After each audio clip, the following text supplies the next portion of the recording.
Hello and welcome to the Ibex Method podcast. I'm your host, Adam Faust, and today we have Stephen with the Flunkie Running Company. How you doing, Stephen? Good, yourself? Good, thank you. I just want to say thank you for coming on. I know we got connected. I actually, I don't know if you know, I found you through Kenneth Monsanto. I know you did some work at his Triton Fitness gym. So that's how I found you. Started seeing your things on Instagram, seeing what you were about, and I felt like you had a very good knowledge base on running in other areas that I felt like would be very important for myself as well as our audience. So I wanted to go ahead and just kind of capture the knowledge that you have as best we can. And, you know, the conversation really is to encourage anybody that's really looking into fitness and health, but more specifically, this conversation would be geared towards running. So tell us about yourself. Who are you? How'd you get started? Tell us your story. Yeah, so I'm the owner and head coach for Flunkie Running Company.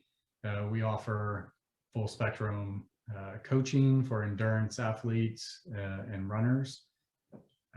And we can get into more of what those services are in a little bit. Prior active duty Marine, retired, was coaching on active duty, and then decided I wanted to do this for a living.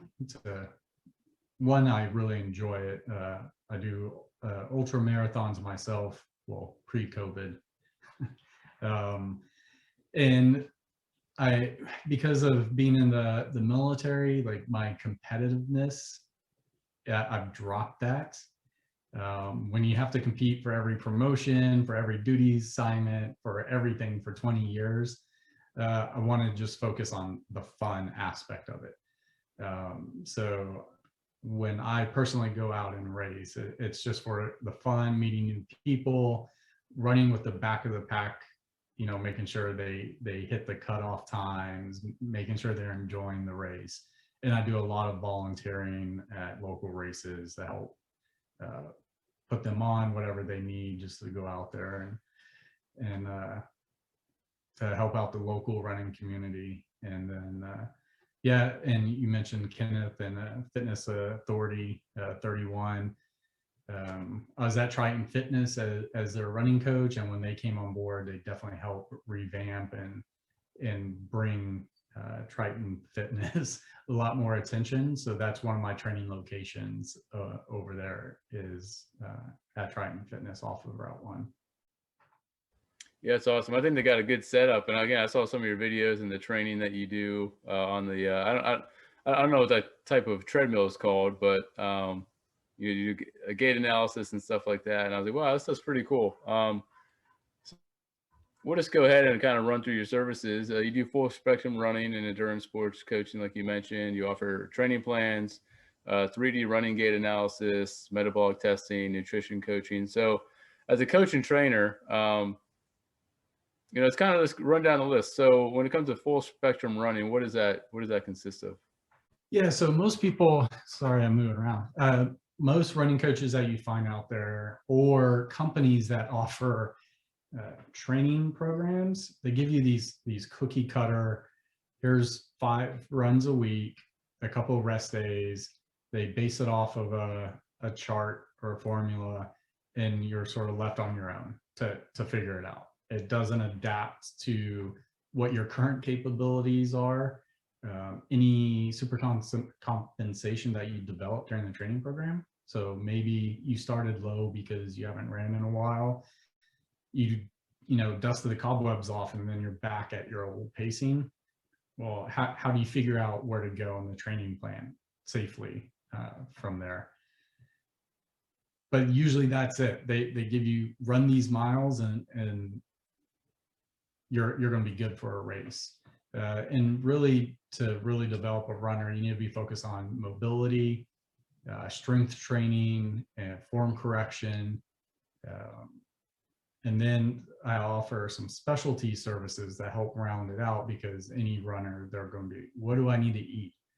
What are my fueling requirements? Especially when you get into longer races, those goo packs or a slice of orange isn't going to sustain the caloric requirement that you need to continue your bodily functions and performance.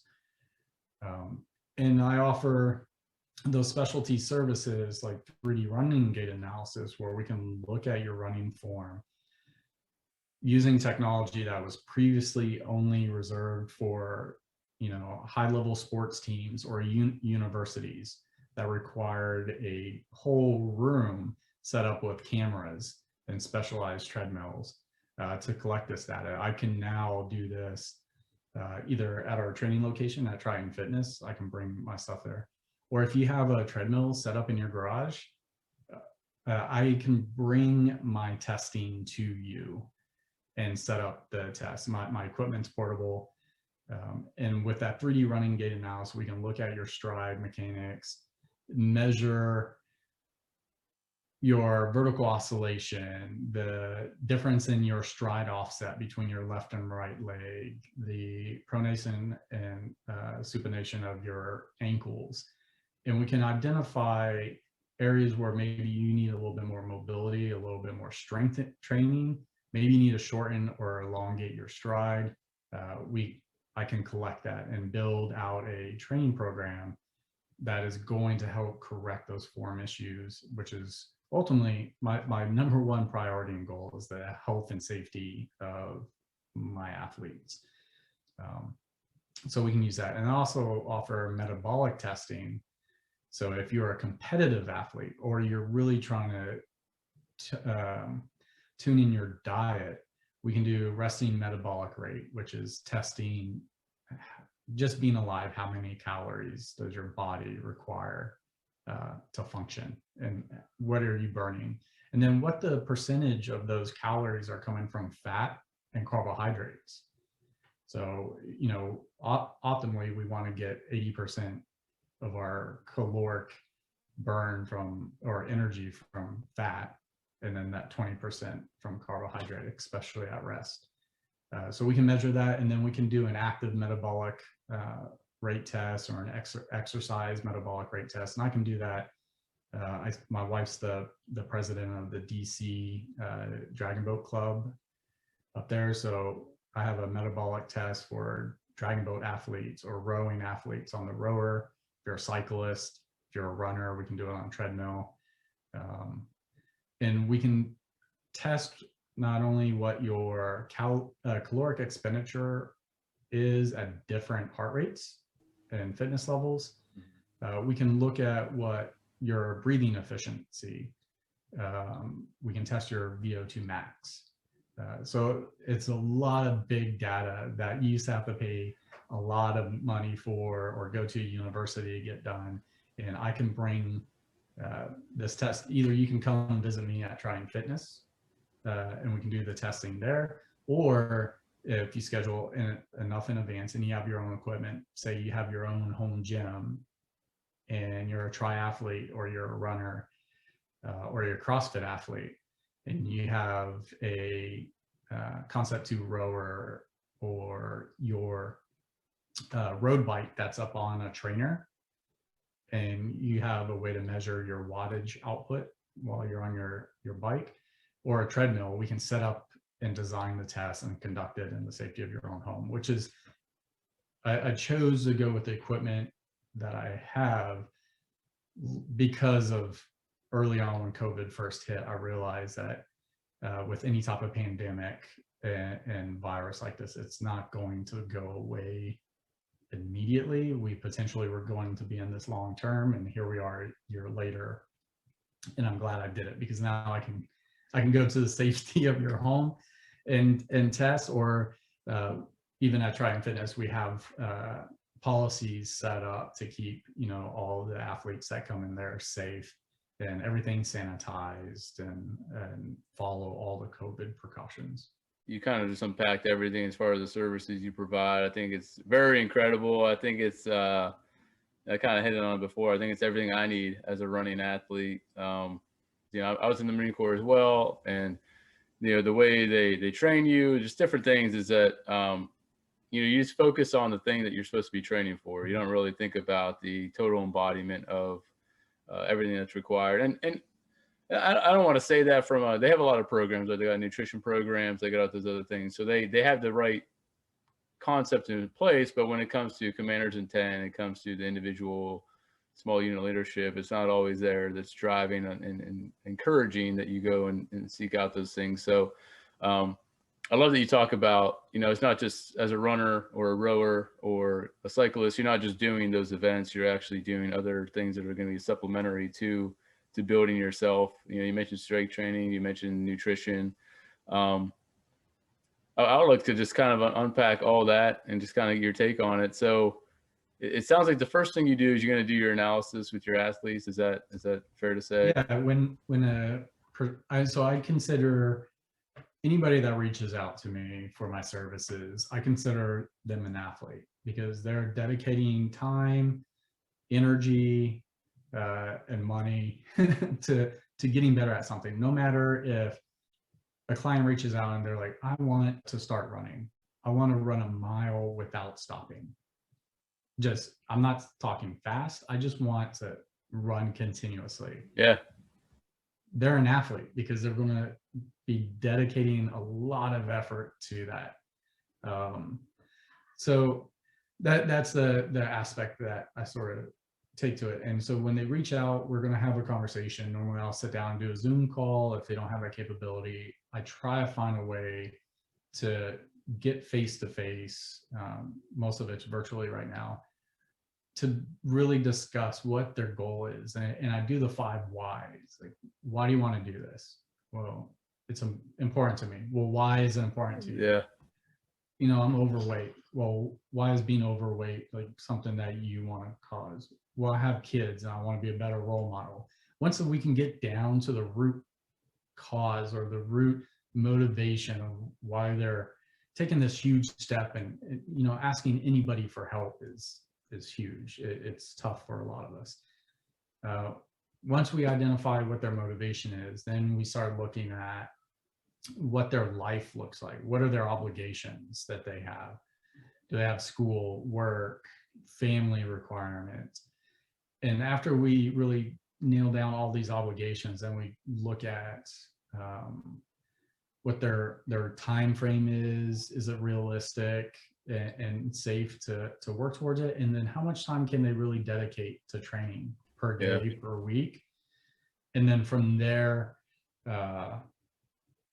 I start building out like a templated plan. Like, do you think this, because without the athletes' buy-in that they helped create this plan, the less likely they are going to stick with it. If you just assign it to them and they start failing or not meeting the objectives on there, they're probably going to quit.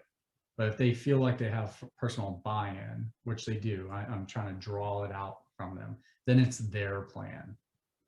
Like they've sort of preemptively committed to this, because they helped create it. So once we have a templated out plan and they agree to it, then we start talking about how we're going to execute it and move forward with that plan. And we monitor along the way. Mm-hmm. And I don't do any cookie cutter things, because like I said, you go to Runner's World or something like that, or one of the big magazines, or running services where they're like, hey, $10 and here's a program to train for your next marathon. Once you receive it, it doesn't adapt to you. Mm-hmm. And so I usually only give like a week at a time. So that way it forces communication between me and the athlete. And I can adapt that next week's training program based on what's going on with them. Are they getting better? Are they getting worse? Is it too much too soon? I can adjust and look at the bigger picture. Like, okay, what do we need to do to get you to your goal, and make those finite changes? And the reason why I like doing the face-to-face conversation is another key to making any coaching program successful is there has to be a good relationship between the coach and the athlete. It doesn't mean we have to be friends.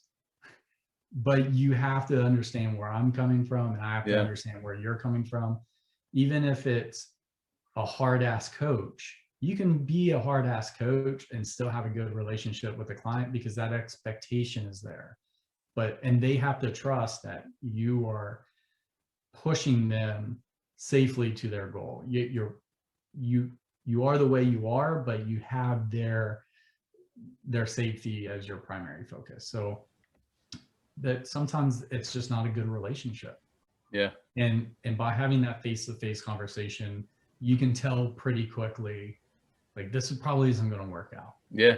Either as an athlete looking at me as the coach, like, yeah, sort of, there's just something about you I don't like.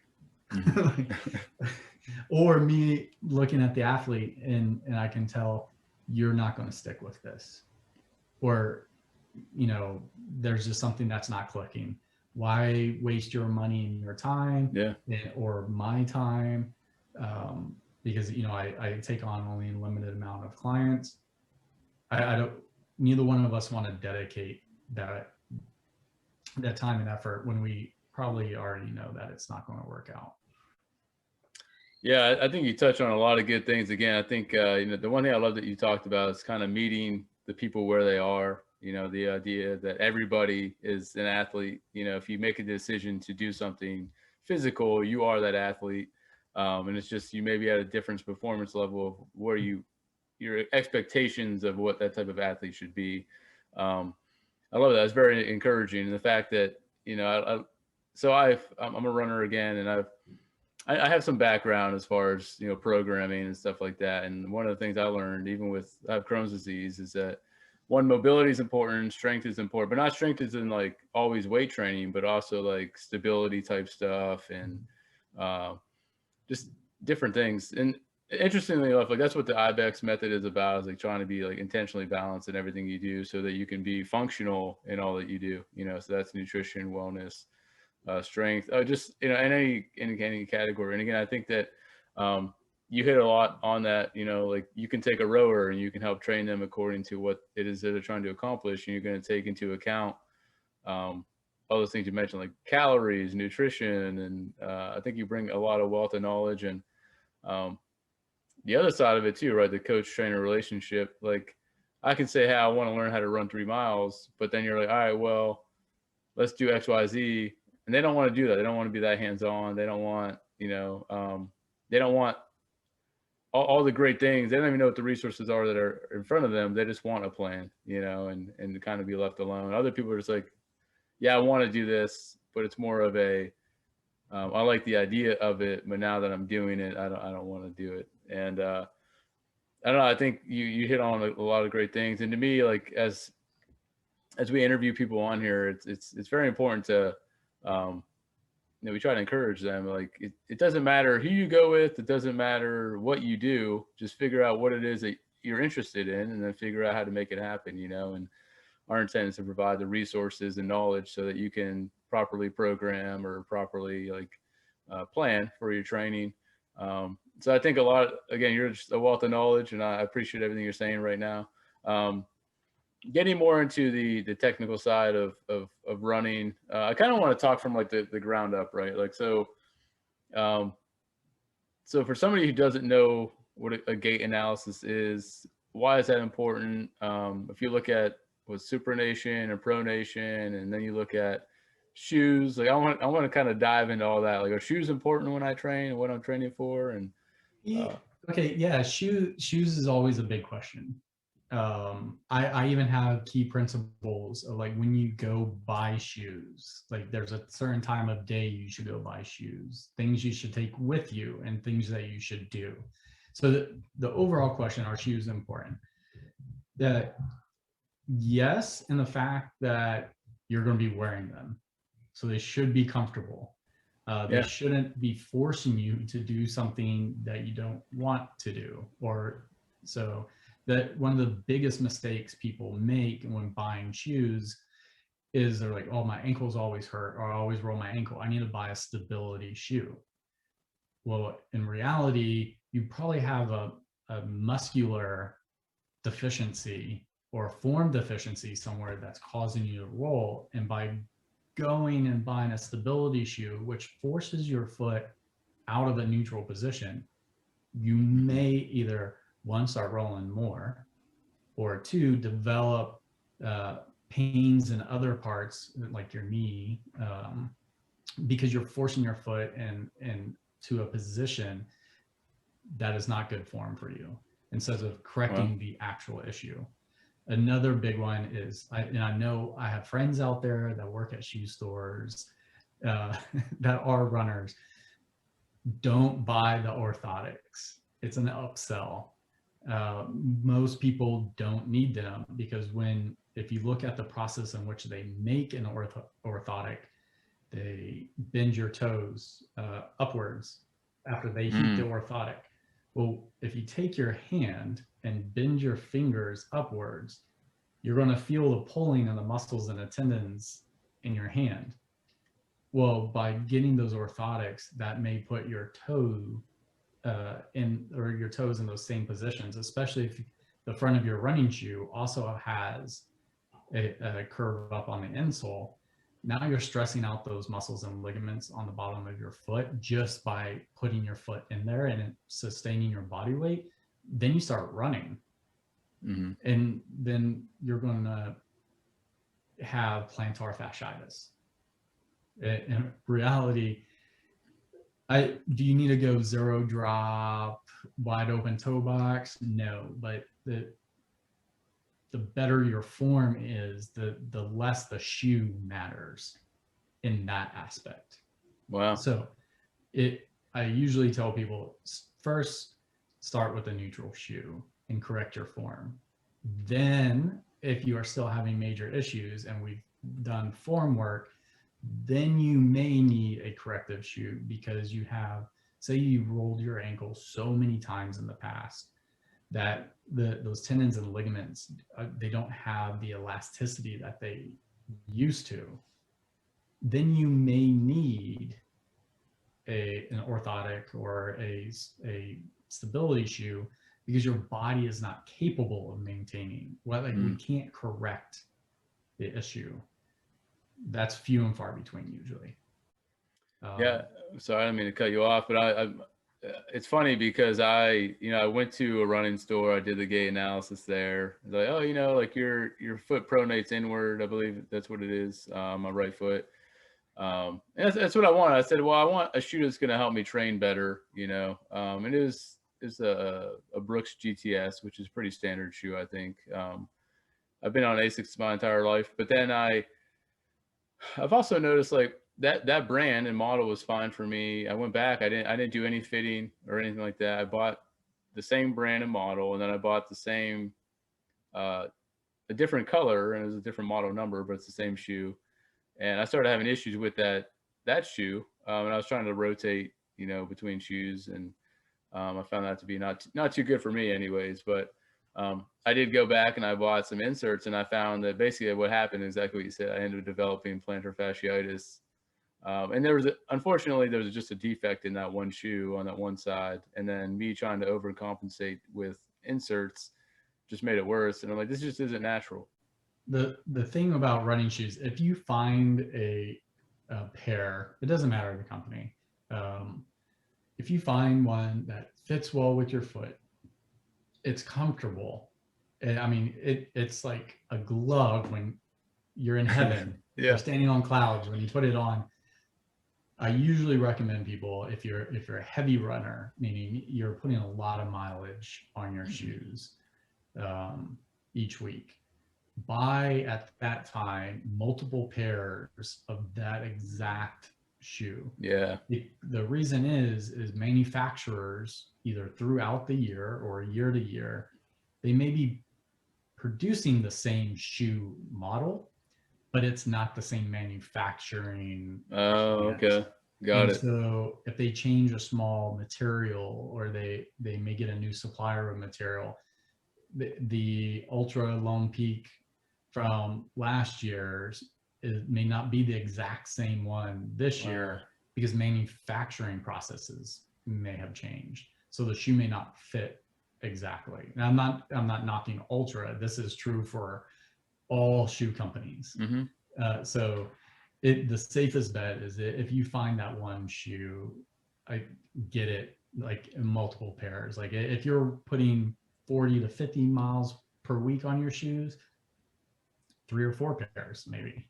If you're doing 7 miles a week, maybe 2 pairs, and that's going to last you for a while, depending on your frequency of running, and also how often you wear those shoes. So some people like to wear their trainers all the time as their go-to just casual shoe. They run in it, everything. That kills your shoes even quicker, right? Because you're not allowing the insole and the sole of the shoe to sort of bounce back. Yeah, like decompress. Yeah.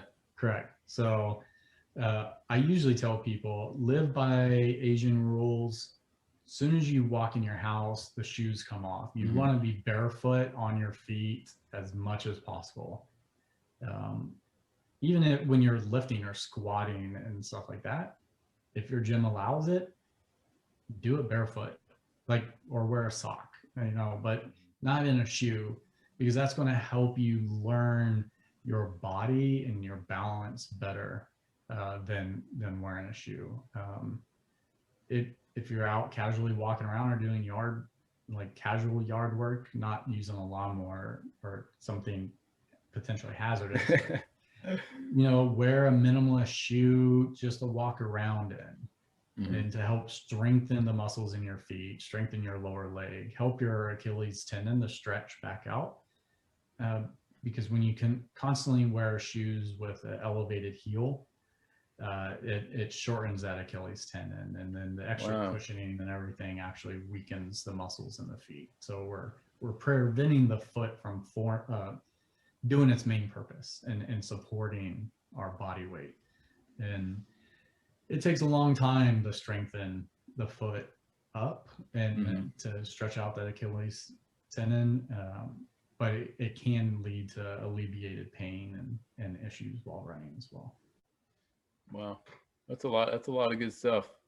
I'm just, as you're saying, I'm reflecting on my own life and pains and issues that I've dealt with, and I'm like, wow, and it makes sense. Okay, I guess we'll kind of shift from the shoe to now we'll move up the body, right? So, now this for somebody who doesn't know, just what is a gait analysis for somebody who's just starting out? So a gait analysis is not necessarily what you'll see at a shoe store. Usually shoe stores, they have a camera behind the runner looking at the back of the heel forward.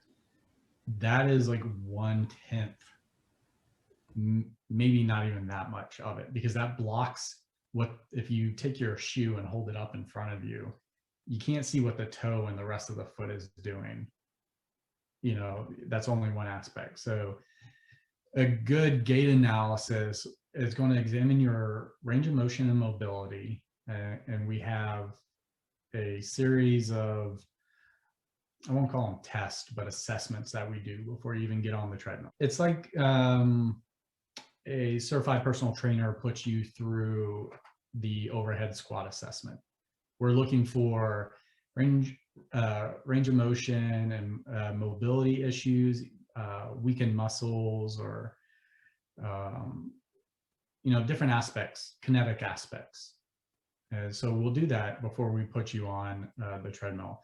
Then once we get you on a treadmill or out on the track doing a 2D, not as efficient, but still very productive with slow motion capture, we are looking at all the way from the bottom, what is the position of your foot when it lands on the ground? Are you heel strike, driving the heel into the ground? Are you running on your tiptoes or midfoot? Then we look at where the foot lands in relationship to your core or your trunk. Are you landing far out in front of you? Are you landing under you? It's hard, but I've seen people, they sort of run behind them, like their toes are landing behind their hips or right further back up under their hips.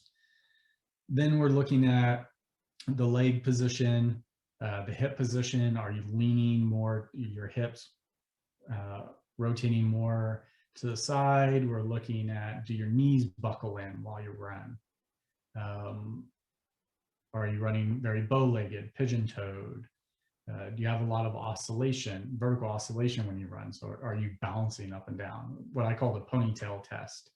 Like you watch the ponytail like swing drastically back and forth. Wow. What is your pelvis and hip position while you run? Is it in relationship to your torso? Is it like pushed back behind you, or like you're sitting down while running almost? Like is your torso very straight, leaning back while you run, like you're running into the wind's pushing you upright? Or are you bent at the waist and like leaning in or bending into the run, not a forward lean? So there's a lot of this that we look at, and we try to get you into this good forward lean. And when I say lean, it doesn't mean you're bent at the hips, but like your whole body from the ground contact to your head is a good straight line. You just have like a 10-degree, 20-degree lean into your run. And then the oscillation of your knees and heels, like what is the pattern in which you're running look like? So all of these are going to be analyzed, and we're going to look at ways to make corrections to those to allow you to get a better running form and be more efficient throughout your gait, to make sure you're wasting as little energy as possible while you're trying to run. Through, like, for an example, when you heel strike, if we start at running, you start running and you're propelling or a controlled fall, I guess, forward, and you start to heel strike. What's happening is you are propelling your body forward, and the ground force contact is increasing. So normally it's your body weight is the force, that you're applying to the ground. When you start running, depending on your speed, it could be on average like 2.1, 2.3 times your body weight.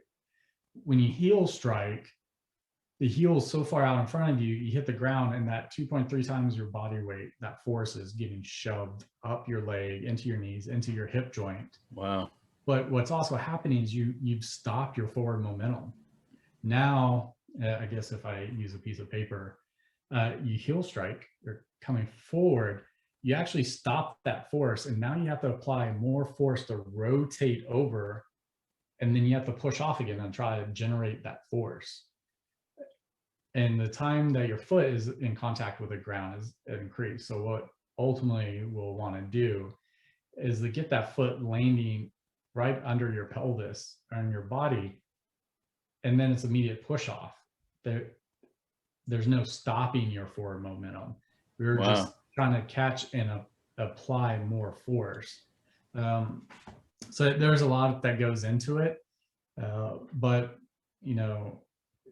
we can accomplish some of this both by using a 3D gait analysis, which is more invasive. Like I have to stick markers on you and have you run in front of the 3D capture cameras, and then that gets put into like a little skeleton 3D model that we can analyze the data. Or we can go out on the road, put up a couple GoPros, capture as high as frames per second as we can, and then sit there and look. But again, I can't measure accurately off of those, so it's just a visual analysis, but we can still do a lot. And then we can also sort of capture what your pace count is, average pace count per minute. Okay. Yeah, there we go. That's an example right there of sort of what the software looks like. And as you can see from the bottom, that's another data point where we're measuring oscillation and differences between the right foot, or the right leg and left leg. So maybe one leg is striding further out than the other. So there's a lot of data that we can capture in here.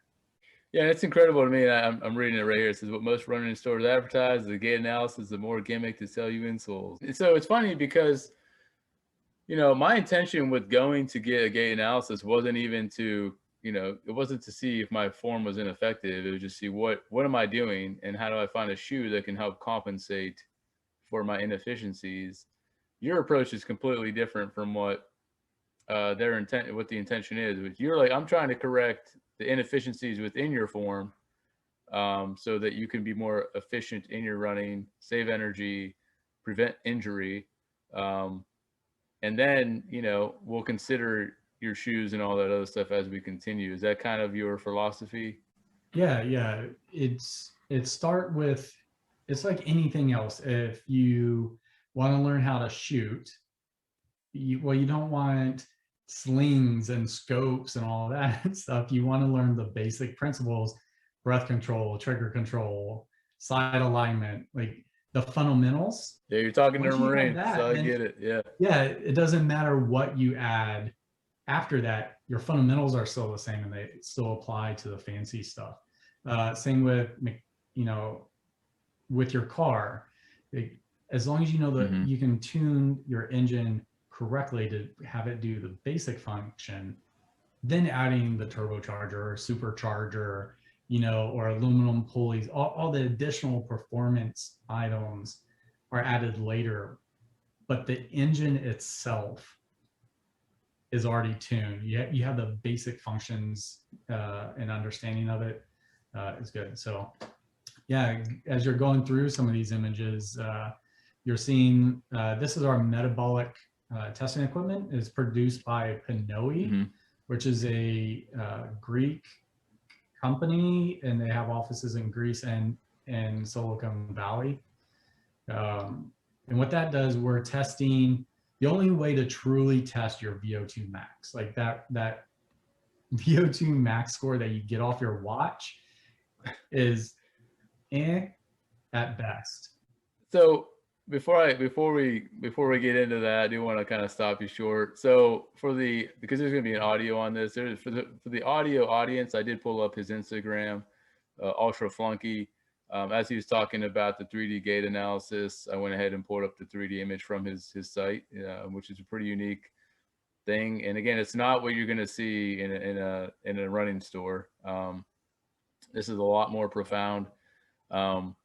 So moving on, now I pulled up an image of the metabolic testing and VO2 max. So first off, for somebody who's beginning, maybe 2 minutes or less, what is VO2 max? Why is it important? And how do you utilize that in training? So oversimplifying, and if somebody's very technical, they're going to get mad. Like, oh, it's more than that. But we're trying to keep it simple. VO2 max is the point in which you can no longer breathe in and absorb or offload. So you have VO2 max and VCO2 max. It's your max saturation or your max absorption and use of oxygen, and at the same time ability to offload carbon dioxide. So that is that is your top peak performance output. And it's important because you're able to judge your level of fitness and in turn potentially level of endurance by increasing your VO2 max. And unfortunately, that VO2 max score is just like everything else, like your percentage of lean muscle mass that you're able to maintain. As we age, that decreases. So yeah, and you do that by hitting those high, if you use a relative perceived level of exertion scale, you're talking like your 8, 9, all the way up to max exertion. You actually cross that anaerobic threshold completely. Wow. Or a heart rate scale, you're looking at like zone 4, zone 5, like where you can no longer breathe in and absorb any more oxygen. And at the same time, you are incapable of offloading any more oxygen or carbon dioxide at that point, because it's like 2 bullet trains passing and trying to hand off a mailbag. There's going to be a point in which your body just can't keep up with that exchange. So that's an oversimplified version of it. No, that's good. I mean, it's wild to me because, again, I've been running for, I don't know, 28 years maybe. So, and with that, it's like, I worked on form. I think later in high school, I started learning about VO2 max, and I still didn't understand it as a child. I didn't understand it. And then I started learning about like heart rate and why heart rate is important. And what was unique about that is, like, you mentioned you do cycling and rowing. So I got injured as I was training for a 1,500 meter run. I just basically did too much strength the week leading up to a running event. And even with the stretching and all that stuff, I don't know. I overexerted, nearly tore my hamstring. And then the next thing you know, I'm basically, the only thing I could do at that time was rowing. I rowed for about 65 days for my cardio, but on top of that, I was lifting. And what I didn't realize, though, is that I was building up my heart to perform at a certain level. So then when I was able to, get back on biking, get the rotation going in my legs, and then finally get to running, it's been a total of 100 days, and I ended up running like my fastest 1,500 in years. But it wasn't where I wanted to be. It's just a baseline run. But I had no idea what I was doing when it came to that cross training and stuff. And then here to find out that heart rate had to do something with it, VO2 max had to do something with it. And I was like, wow, like this is, completely incredible. But I'm sure you could probably talk to the phenomena, what actually happened with me. But so I don't really want to dive into that too much. What I do want to do is dive into, all right, so you got somebody who's starting out. Do you take everybody? Do you recommend everybody go to the gait analysis? Or if somebody just wants to start running, do you recommend they just start? What's your approach for that? Yeah, it really depends on your goals. I mean, as a business owner, yes, I absolutely want everybody to do a gait analysis. And as a coach, yeah, it's more information that will help me make you a better runner or help you become a better runner. And gives me the tools that guide and correct deficiencies before. I look at it as prehab. Like, I want to correct any issues before there becomes an issue. Yeah, I like that. That's good. Because once you start having the knee pain or severe hip pain, now us going back and like, well, what's going wrong with your form and trying to correct it may be too late. It may be time to go see a physical therapist now. And then, of course, there's very few physical therapy clinics out there that understand runners and athletes and work with them. Usually a physical therapist is going to be like, I want you to stop running for 2 weeks. Well, to an athlete, especially a serious competitor, like 2 weeks out of training, like I stop, like my progression stops and I start actually moving backwards. I start losing adaptations that I've created in forward progress. So telling them 2 weeks is rough, no activity. Like even tapering, yeah, for a marathon, like I'll normally do 2.5 week taper for a marathon, allow energy stores to redevelop and muscles fully heal. But you're still running during that taper time. You're still keeping some of the intensity levels high to keep your body ready to race. If you go to physical therapy and they tell you stop running all together for 2 weeks and you're just sitting around on the couch, that may set us a month back. So why not try to get good form in the beginning and go. Same with the metabolic testing. I have clients that are athletes that do that. I have some clients that just work out. They're just trying to do body recomposition. They're trying to get stronger. They're trying to look better. They're trying to drop a lot of weight. Excuse me. That metabolic testing can help them tailor. Maybe they use InBody and they got some readings out of, in body about lean muscle mass density versus body fat composition. If we pair these data points and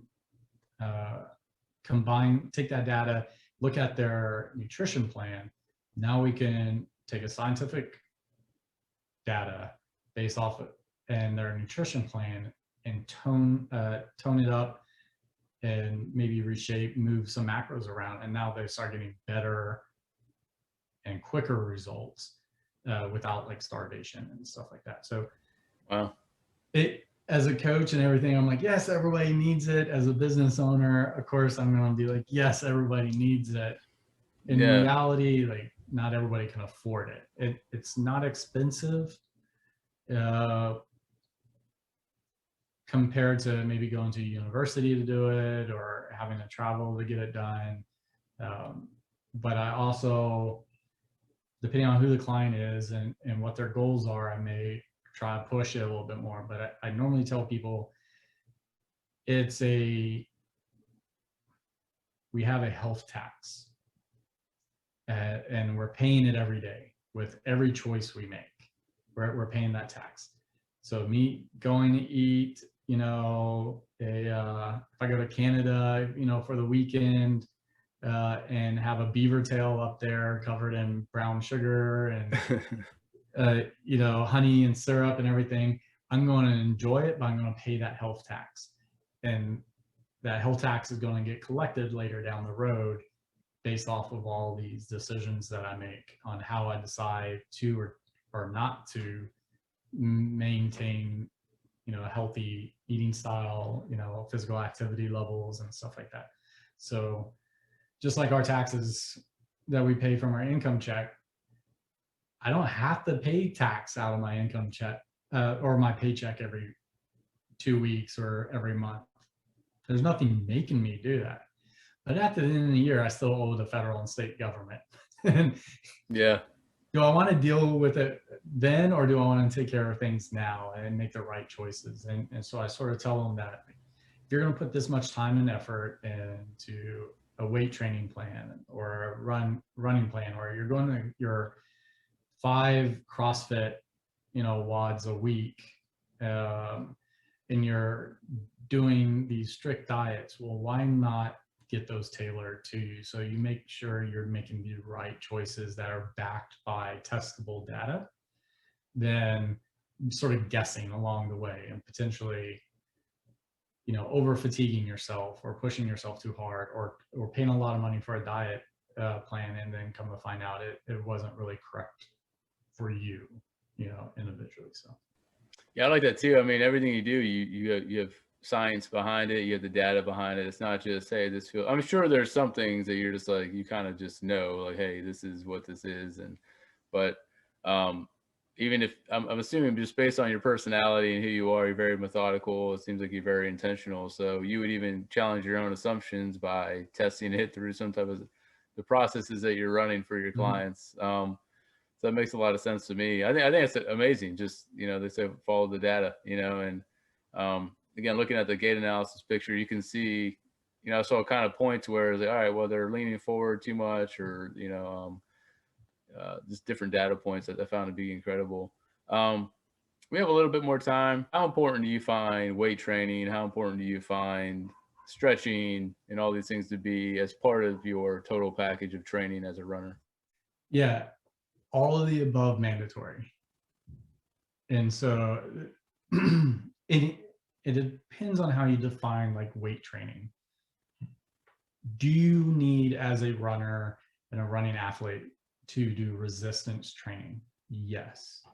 Do you need to do heavy resistance training? Yes. Does it have to be in a formal gym? Not necessarily. Like if you think doing squats, because your glutes, say we're looking at squats, core, legs, glutes, like those same muscles that you're strengthening are the same muscles that are very important during running. Yeah. And without doing strength training, you're not going to build power. And the more muscle you have, more lean muscle mass means more mitochondria. More mitochondria means more energy. So More energy means translates back to power and speed or endurance. So do you need to do resistance training? Absolutely. And switch it up, do standard old school, grab the heavy weights, put that bar on your back and get some squats in. But then if you think about it, so you're controlling the pull of gravity down and fighting that pull back up. Well, if you want to get more muscle or change up the way your muscles react to that force, resistance bands, you have a standard weight going down, but you have an ever increasing force that you're fighting against all the way back up. Wow. So you can change up the weight. But absolutely, we have to continue, especially as we age. Protein becomes even more important. BCAAs, even though I don't like pushing supplements and stuff on people, but it's just scientific fact, BCAAs are falsely advertised most of the time as they build muscle. BCAAs are actually a messenger to your body to build muscle. Well, that message system starts to weaken as we age. So, we have to be cautious of that. And our lean muscle mass and ability to absorb and synthesize protein decreases as we age. So having the proper nutrition, but still strength training to be able to keep young and doing our activities is very important. Mobility training, absolutely. Yoga, Pilates, whatever you want to do. A stiff muscle is a weak muscle. Tight muscle is a weak muscle. So we want to maintain our mobility. You can do it in a lot of ways. Number one rule, no static stretching before running. It needs to be dynamic warm-ups that's focused towards the activity that you're getting ready to do. Static stretching, foam rolling, a must after you run. If you're an endurance runner, don't sit down for like the first 45 minutes after running.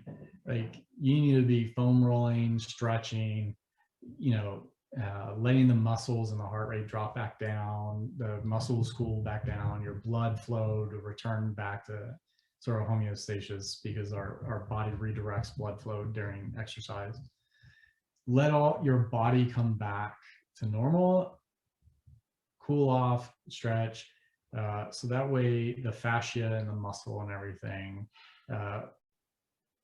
returns normally. I don't want to go down like a long rabbit hole on that, but mobility. It's good. It's all good. Yeah, mobility, very important. Mobility work, foam rolling, fascial release, all that stuff is very important, especially if you're short distance but very fast, or you start going long distance.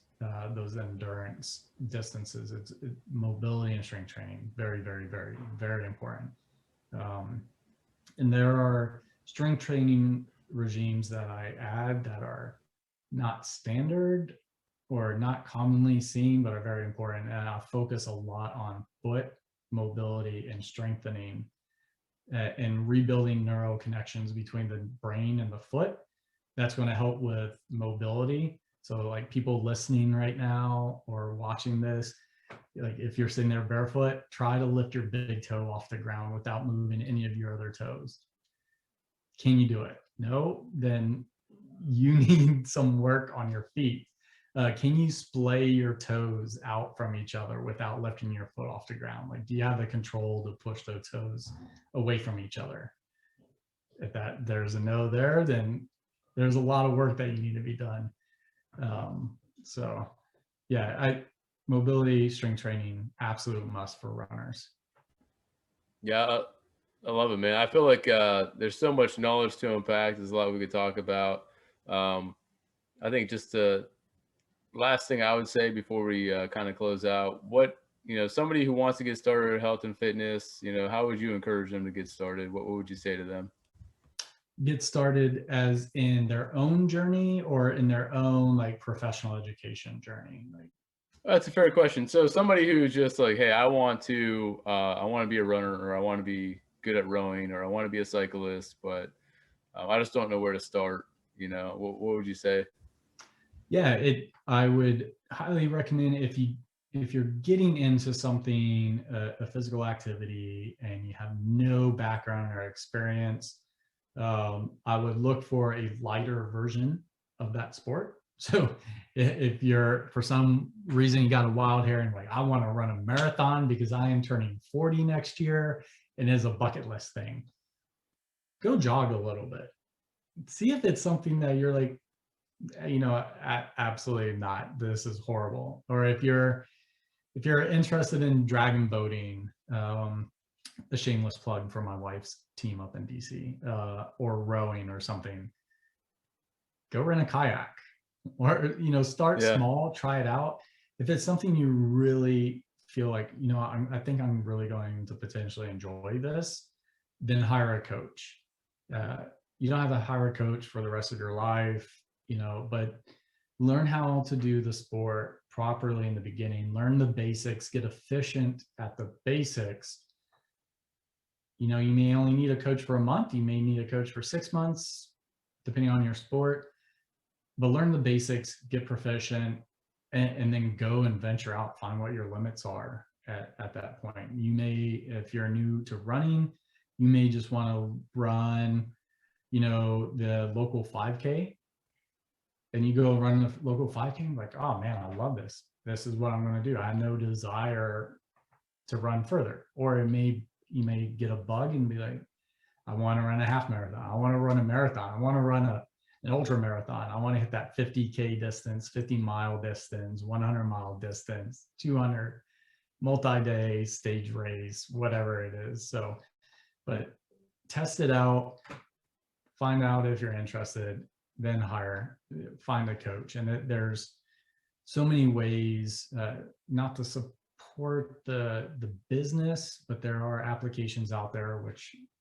on top of my website and social media, I'm also on this platform as well, but there's a site called coachup.com.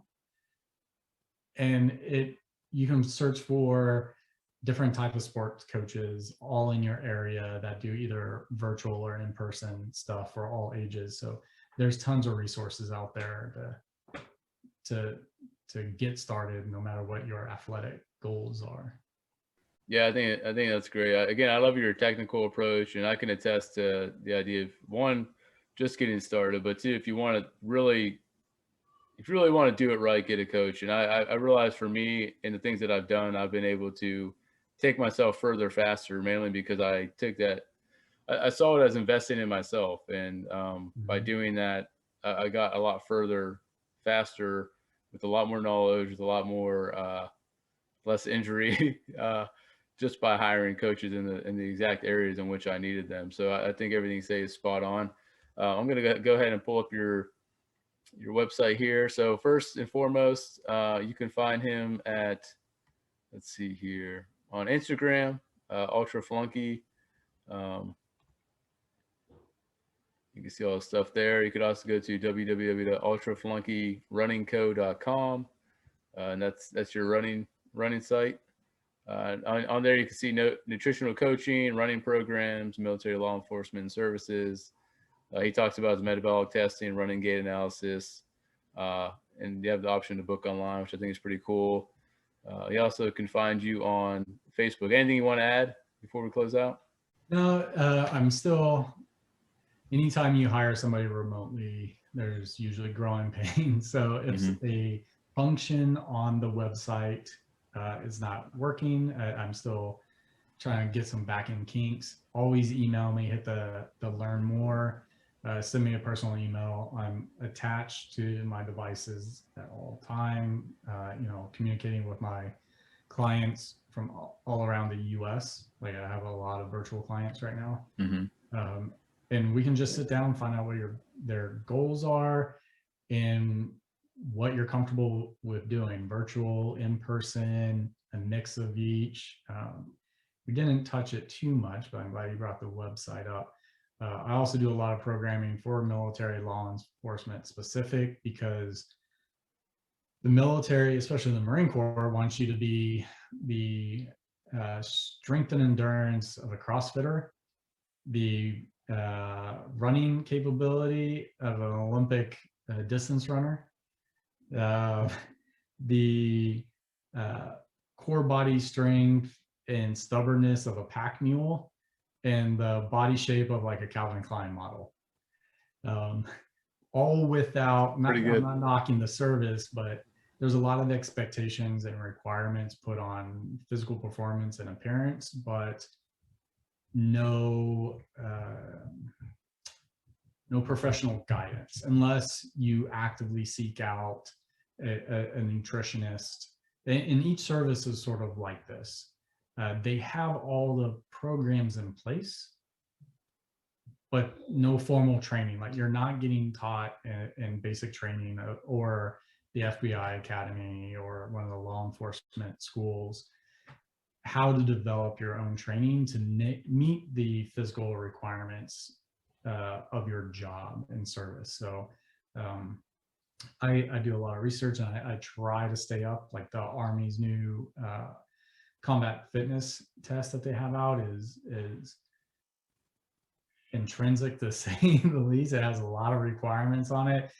And so it takes a lot of thought and a lot of effort to program a fitness regime to really help match all the requirements. Same with the Marine Corps' 2 different fitness tests, you know, our normal, the PFT and the combat fitness test. One training program doesn't fit both of those requirements. So I didn't mention that earlier, but I do work with a lot of military services members to prepare for their PFTs, and a lot of poolees or potential candidates into programs for law enforcement or military service, helping them get prepared for those tests, for the entrance exams and qualifications. Yeah, that's great. So that's another great point, right? So if you're a kid interested in joining the military, or a student looking to be law enforcement, if you are law enforcement or military, check out Ultra Flunkie Running Company. That's great stuff, man. Thank you for your service. Thank you for keeping our nation strong, our men and women in uniform, and thank you for just the knowledge that you bring today. Hopefully we can just encourage anybody who's listening to just go ahead and get started, and just have the audacity, if you will, to get a coach and just make sure you're training properly to accomplish the goals in which you're set out to do. So Stephen, thank you again. I appreciate your time. Yeah, thanks.